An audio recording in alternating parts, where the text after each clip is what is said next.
our first like week and a half right after the tornado was basically practically every day, even on the weekend, was taking donations from people, taking them via Gideon's Army, and actually giving things out to the community, whether it was diapers or baby clothes or books or linens, blankets, you know, hygiene items, cleaning products. So we did a great deal of that first week and a half right after the tornado. That was primarily what we did until, you know, a few days later we got our power back. We were able to kind of like do paperwork type things, but that was what happened initially.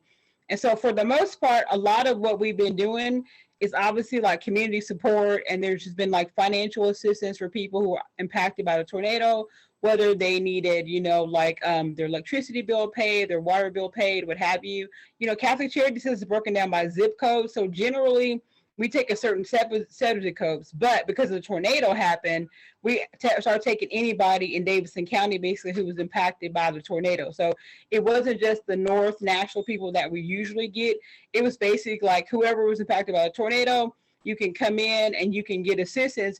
It just happened to be that the bulk of our clients were people who were from Nashville because they know where Magruder is. They're familiar with the programs, with the services, things of that nature. But there's obviously still people who've been impacted by a tornado who still need assistance, whether it's counseling or some emotional support, whether it's financial assistance, or whether they physically need items like hygiene items or household goods. That's kind of still going on. And COVID has just basically impacted that. So we're still doing basically a lot of stuff for anybody in Davidson County. As long as you're a resident of Davidson County, we didn't turn anybody away. I mean, because obviously it's a tornado. You can't go like, oh, no, dude, you can't get this. Like if you needed it, we gave it to you.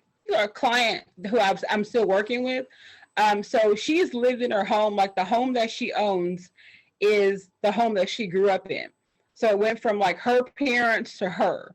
And so her home was destroyed. So she's actually having her home demolished and rebuilt from like nothing. And so I think because she was one of the people that I saw just throughout, like I still see, like the last time I saw her was maybe like 3 weeks ago.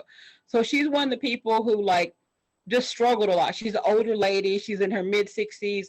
And so she doesn't have like, she has family in Tennessee, but she doesn't have anybody that lives pretty close to her. So she just needed like a lot of emotional support. So she would come in often, sometimes just to talk. Like, you know, obviously like we helped her financially with bills. Her home is being rebuilt, like I said earlier. But a lot of what she needed was just to kind of sit down because she didn't have anybody close to her who she was able to talk to. She was open to, you know, do counseling. She's probably like one of the biggest people because she still, you can tell just even a year later, she still needs that level of support. And there's still a level of trauma that she has from having been in that home for so long, and to see it destroyed. You know, I think it doesn't seem like a big deal because you think, oh, you can just rebuild something.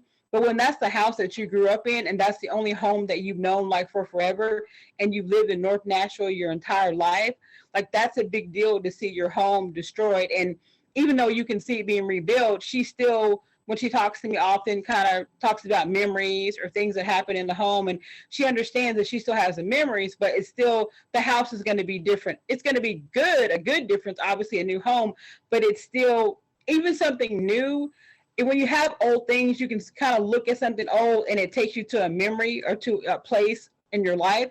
And I think she probably misses some of those things.